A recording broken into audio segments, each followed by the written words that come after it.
Case Loramar is murder case, the 167/2004 under section 296 10/3 109 BNS public 32 V SC/ST PA Act रे ସେଥିରେ ଦୁଇ ଜଣ ଥିଲେ ଅଜୁ ତାଣ୍ଡି ଯିଏ ଏକ୍ସପାୟାର୍ଡ କରିଛନ୍ ଆଉ ଉଜ୍ଜଳ ତାଣ୍ଡି ଯିଏ ରେଫର୍ଡ ହେଇଛନ୍ ବଲାଙ୍ଗୀର ଟ୍ରିଟମେଣ୍ଟ ହେଇଛନ୍ ତାଙ୍କୁ ଏକ୍ୟୁଜ୍ର ନାଁ ହେଉଛି ପଦ୍ମ ଏଲିଆସ୍ ପଞ୍ଚି ଏଲିଆସ୍ ଦୁର୍ଯ୍ୟୋଧନ ମାଝୀ ଯେ ତାଙ୍କର ସାଙ୍ଗରେ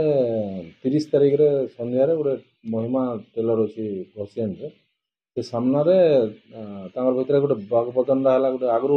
5-6 ଦିନ ଆଗରୁ ଯେ ତାଙ୍କର ସ୍କୁଲକେ ଯିବାର ନେଇକି ଗୋଟେ ଏନ୍ତା ହେଇଥିଲା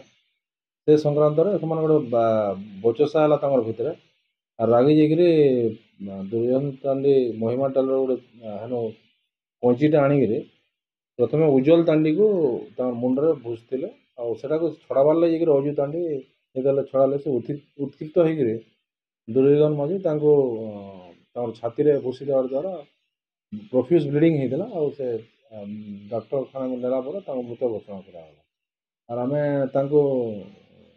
ଆରେଷ୍ଟ କରୁଛୁ ଆଜି ତାଙ୍କୁ ଖୋଜିକି ଦହିଦାରୁ ଆରେଷ୍ଟ କରାହେଇଛି ଆଉ ତାଙ୍କର ଯେଉଁ ମାରିଥିଲେ ଯେଉଁ ଓପନ୍ ସିଜରଟା ଜପ୍ତି ହେଇଛି ଆଜି ସେ କୋର୍ଟ କରାଗଲା ସେଇଟା ପରେ 5-6 ଦିନ ଆଗରୁ ଏମିତି ବେସିକ୍ ରିଜନ୍ ମାନେ ଦୁଇ ଜଣ ହାଇସ୍କୁଲକୁ ଯାଇକିରି ଛୁଆମାନଙ୍କ ଉପରେ ସେମାନେ କାହିଁ ଝଗଡ଼ା ଝାଟି କରୁଛି ବୋଲି କହିଥିଲା ଇଏ ଏକ୍ୟୁଜ୍ ଏମାନେ କାରଣ ହାଇସ୍କୁଲକୁ ଯାଉଥିଲେ ବଟ୍ ସେଥିରେ ସେ କହିଲା ତୁଇ କାହିଁ ମନା କରୁଛୁ ଆମେ ହାଇସ୍କୁଲକୁ ଗଲେ ବୋଲି ଏତେ ବେଶୀ କିଛି ହେନ୍ତି ହେଇ କାରଣ ଲାଗି ଝଗଡ଼ା ହେଇଛି ହଁ ସାମାନ୍ୟ ବଚସାରୁ ରାଗି ଯାଇକିରି